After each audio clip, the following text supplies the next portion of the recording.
My calendar has not been more full. With this series, the great thing is you don't have to sacrifice the #1 retirement and or 55 and older community if you want to be close to Disney and also have an active adult community. For as long as I can remember, Florida has been the place that I heard people want to retire to. Heck, in 2016, my wife and I came here. We started thinking, where should we retire in Florida when the time comes? And then we just ended up pulling the trigger way in advance. But today I'm going to walk through some of the data that I found on where people are moving to, why they're moving there. We're going to interview a fan of our channel who actually just recently moved to an active adult community, find out his process, and then talk about some of the opportunities if you want to retire to Central Florida. Stay tuned.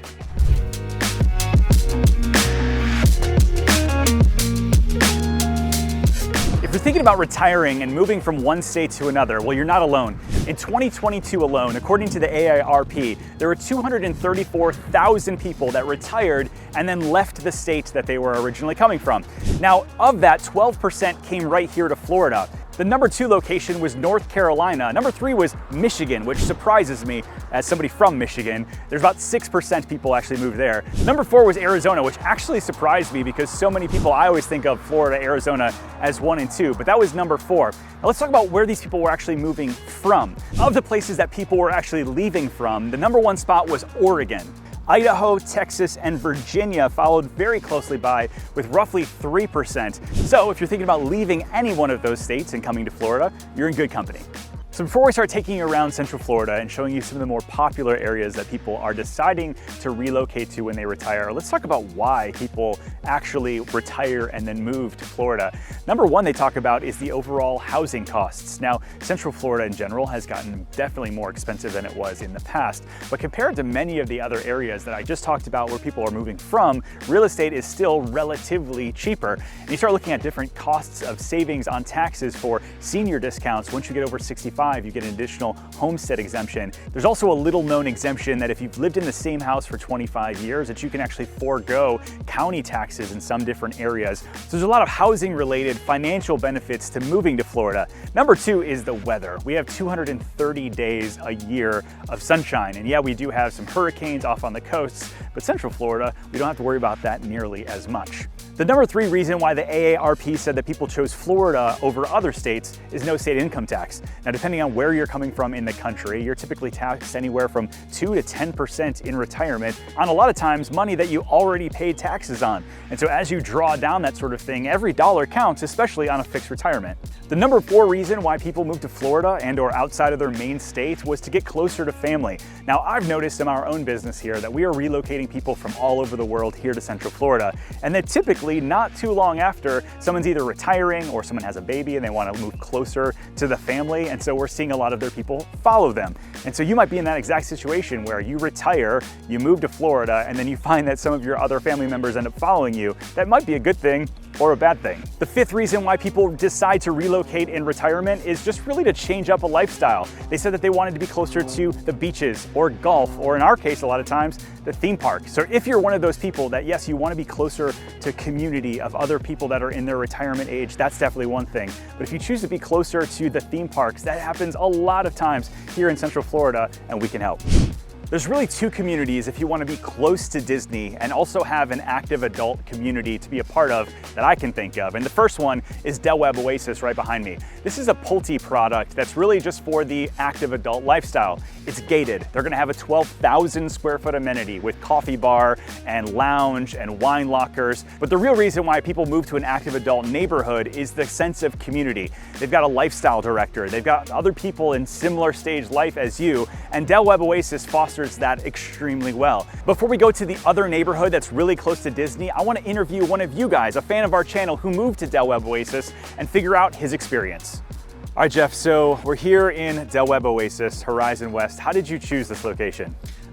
It was actually, there was a video that you did about new location that was opening up here, and I'm like, that looks really cool. Yeah. And I came out here with a friend. I'm from California. Yeah. Came out here with a friend of mine, and we came here and there was nothing here, but the location was really good. So I said, what is your second life? What do you want to do?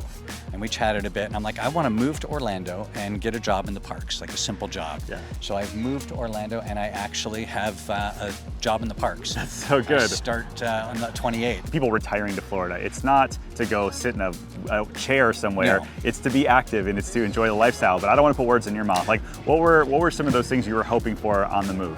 I think again, I'm a big fan of the parks, and my calendar has not been more full. But here in the community, there are groups that are forming, and it's all kind of new. There are a lot of new people here. A lot of people from New York. I was surprised. Yeah.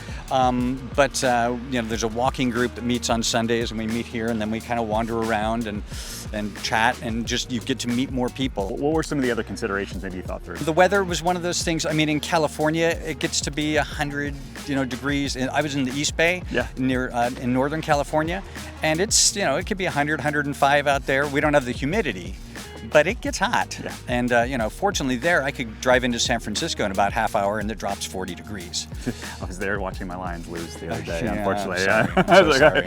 So what's it's not all upside though. What are some down things that maybe you've come across? I-4. Yeah. I mean, that's terrible. So being so close to Disney, do you feel like you're living in a tourist bubble around here, or does it feel like it's kind of just suburbia to you?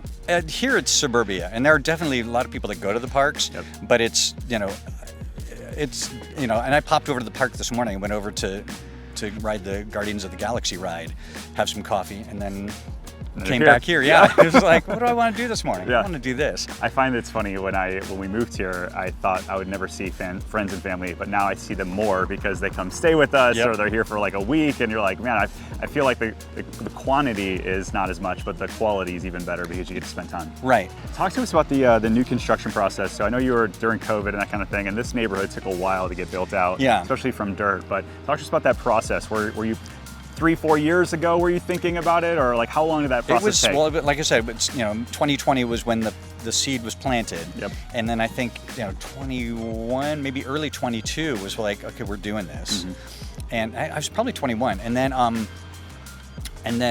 fortunately, my friend that I was chatting with before, he's a scenic designer.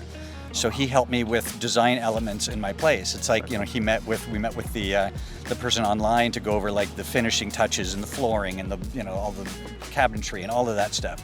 And he's really good with that. So I have really nice stuff. Any advice that you'd give people moving or just even thinking about relocating to Orlando? Well, the house did take a little more time than I thought. And again, it was built from nothing, so that's going to take time, and it's getting it all done and getting it right, and they did a really good job with that. And if there are challenges I have within the house, if I come, it's like weird paint thing or something, I let them know, and they come in, they take care of that. Yeah. Thanks so much. You're welcome. Let's talk specifically about Webb Oasis and the type of homes that are here. You really have two different products, either the villa product, which is where you've got an attached middle wall and has 2-car garages. Those are roughly 1,500 to 1,700 square feet. And then you do have houses, single family properties, all the way up to 3,500 square feet. And depending on your price point and really how you're going to be using the house is going to dictate which one you choose. Hello. What's going on, how are you? The second neighborhood I want to take you through today is KHOV's Four Seasons. Now, it's not the same Four Seasons that's over at Golden Oak. It's not too far though. It's about 7 miles outside of Magic Kingdom. It's a 15-minute drive of about 550 houses that are both villa style and single family homes. I'm going to take you through one of my favorite models in just a minute. But this neighborhood is man-gated. It's super close to Margaritaville and a lot of other things right off of the 429 area. And there's a lot of really cool things around here that I think you might enjoy. It does surround the Mystic Dunes Golf Course, which is a public course, but they just shut it down, redid the whole thing, and most recently opened it up. It's in really great condition. The amenities and lifestyle of this community are fantastic. Just going over their calendar from February, not only was there Super Bowl, but every single day there's tennis and water aerobics and bocce ball and pickleball and really anything else you could think of in your active adult retirement. All right, so let me take you inside one of my favorite models. This property is about 2,063 square feet. It does have an option for a second floor if that's what you're looking for. Right now they're offering about $100,000 in incentives on this one. So you might see on their website it's like 680 something, but you can get it under 600,000 right now, which I think is pretty cool. Let's take a look inside.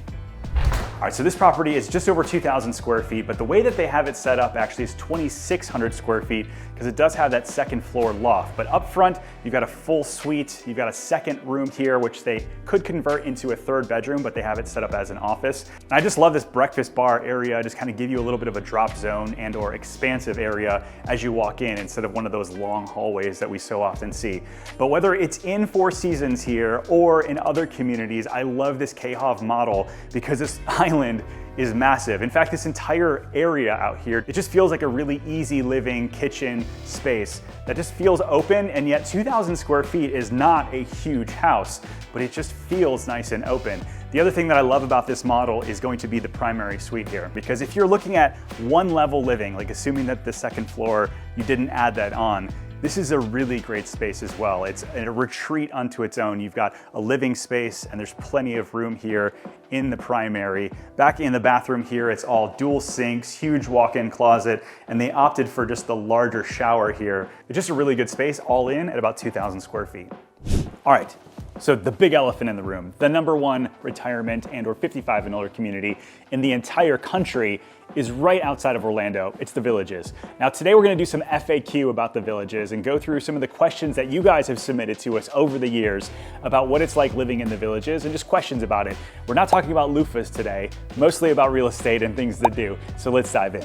#1 is, how big is the Villages? The Villages is 57 acres and it goes over multiple zip codes and covers 3 different counties. It's actually a master plan community that the Morse family has been adding more and more acreage to over the years. The cool thing about the Villages is not only is it the #1 active adult 55 and older community in the entire world, but it's really equidistant between Ocala and Walt Disney World. Ocala is also one of the fastest growing communities in the entire state. And so the fact that you've got so much to do in the Villages and then right outside makes it a really ideal place to retire. The next question, how many people actually live in the Villages? There's currently 145,000 people that are residents of the Villages as of 2023.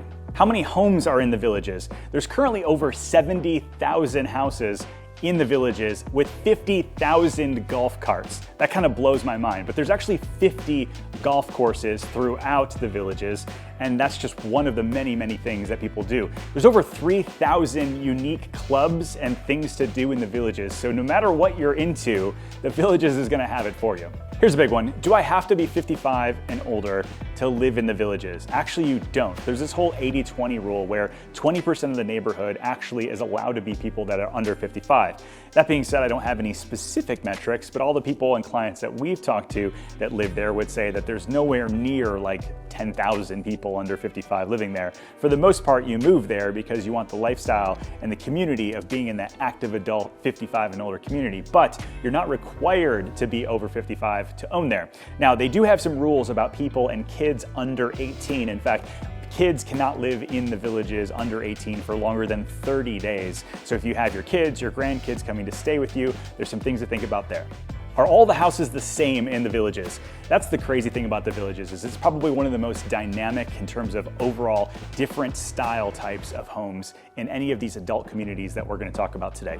They have small courtyard properties and large estate properties and golf course frontage and lake frontage and just a lot of different things. So depending on what part of the Villages you want to live in, there's going to be something for you. Does the Villages have a downtown area or Villages area? So there's lots of different neighborhoods throughout the Villages, but there are 3 different areas that it sort of has little gathering places throughout. You've got the Spanish Springs Town Center, Lake Sumter Landing and Market Square area, Brownwood Paddock Square, and then also tons of different retail and different things throughout the Villages that you can take advantage of. How much does it cost to live at the Villages? Well, obviously real estate costs aside, they do have an amenity fee or neighborhood fee of $195 a month, that's as of 2024, that allows you to open up to all the Villages that has to offer, the trails, the different amenities that are on site. It doesn't include golf, but there's a lot of things to do. Those clubs that I talked about earlier, that's all included in that neighborhood fee. A couple other fascinating things that I think about with the Villages, there's roughly 200 houses being built there every single month. And on top of that, there's another 200 to 250 resale homes happening every single month. When you think about just the sheer size and scope, I mean, it is like a city unto itself. And it's really just a fascinating study and what happens when people can cultivate community and be in one area and see something massively grow. So far, tell me how I'm doing. Would you rather live in the villages where everything's out there and you really don't need to leave, or would you maybe live a little bit closer to Disney? Let me know down below. We're gonna get into 2 more communities I think you might like. But say you don't want to live all the way out in the villages, that's just not your style, and you don't want to be over by Horizon West and all of the tourism that comes out there. And maybe you want a little bit of hills where you live because, I mean, the rest of Central Florida is basically as flat as Ohio. Minneola and Del Webb Minneola might be a great option for you. There's a new neighborhood. They just actually started having people move in recently. That's about 800 houses. You've got all single family style houses that range between the mid-4s all the way up to $1 million. And the amenity here, when I first saw it, I audibly gasped because it looks beautiful. It's 2 stories. It kind of takes in the whole idea that we're on a big hill. In fact, we're on Sugarloaf Mountain, which is one of the highest points in all of Florida. And so if you're looking for that kind of lifestyle, a little bit tucked out, a little bit more removed, and have a lot of great amenities in a 55 and older community, Webb Oasis is gonna have that. The amenity center is going to have a zero-based entry pool. It's gonna have lap pools. There's gonna be indoor and outdoor restaurants. There is going to be a food and beverage minimum of roughly $800 per year. There's also additional costs for landscape maintenance and internet. They've got a gig speed included. It's about $370 to $400 per month, depending on the size home that you get. The size of the homes here range from about 1,600 square feet up to about 3,500 square feet. So depending on what you're looking for, Webb Minneola might have that for you. Today I'm going to take you through a 3-bedroom, 3-bath. It's about 2,800 square feet, one of my favorite models here, and let me know what you think. If you're unfamiliar with where Minneola is, by the way, you're right off the Turnpike, 91, and you're about 30 minutes from downtown Orlando. You can actually see downtown Orlando because we're so high up. You're about 35 minutes away from Walt Disney World and just about 15 to 20 minutes from downtown Winter Garden and Plant Street Market and all that stuff. But the cool thing is, if you know anything about Crooked Can and the Plant Street Market there's actually a new one of those, bigger, better, coming to Minneola, just 5 minutes outside the front gates here. So living at Webb Minneola is gonna have a ton of perks right out your front door. So this is the Renown model, and the one thing you're gonna notice about this property is it has really tall ceilings throughout. It's got a 3-car garage, and it's got 3 full bedrooms plus an office. This is a really kind of expanded model compared to a lot of the other houses that we've seen today. With this series, the great thing is you don't have to sacrifice living in a 55 and older community and making it feel like a row home. You actually have so many of the features that so many people are after in today's market, and you get a lot of the amenities on top of that. And really for the price point, especially in this area, I don't know that there's a better option than Webb Minneola. One of the last neighborhoods we'll talk about is Del Webb at Sunbridge, and I swear this isn't a Del Webb sponsored video. They just have a lot of active adults going on here in Central Florida. And so down in Sunbridge, one of the reasons you'd love to live there is because it's in an emerging area of St. Cloud, right outside of Lake Nona. But the neighborhood itself is almost twice the size as Webb Minneola, almost twice the size of Webb Oasis, at about 1,400 units overall. They have the villa product where you've got the 2 houses kind of connected, and those start in the 400s, all the way up to the single family properties that start in the 600s on up. The amenity there is finished, unlike a lot of these other Del Webb communities that I've showed you today, and it's 27,000 square feet. And that's really because they go off the different rooftops and that sort of thing. And so if you're looking for a neighborhood that's already a little bit more established, but you want to take advantage of everything coming in the Sunbridge area with the Marina District and the whole like walking trails and everything that will be in that 25,000 acre area of Sunbridge, then Webb Sunbridge might be for you. Webb Sunbridge might also be for somebody who wants to travel quite a bit because you're maybe 15, 20 minutes away from MCO, so super easy to get on a flight and take off, or jump on the Bright Line and be over to the coast really, really easily. So depending on the lifestyle that you're into, the activities you want to take advantage of, Webb Sunbridge might be for you. There's so many different options for active adult lifestyle here in Central Florida that we didn't even talk about. So whether you're looking to buy or sell any house in Central Florida, my team and I want to be your real estate resource of choice. Reach out at theorlandoreal.com/YouTube or call us at 407-813-2773. We'll see you guys on the next video.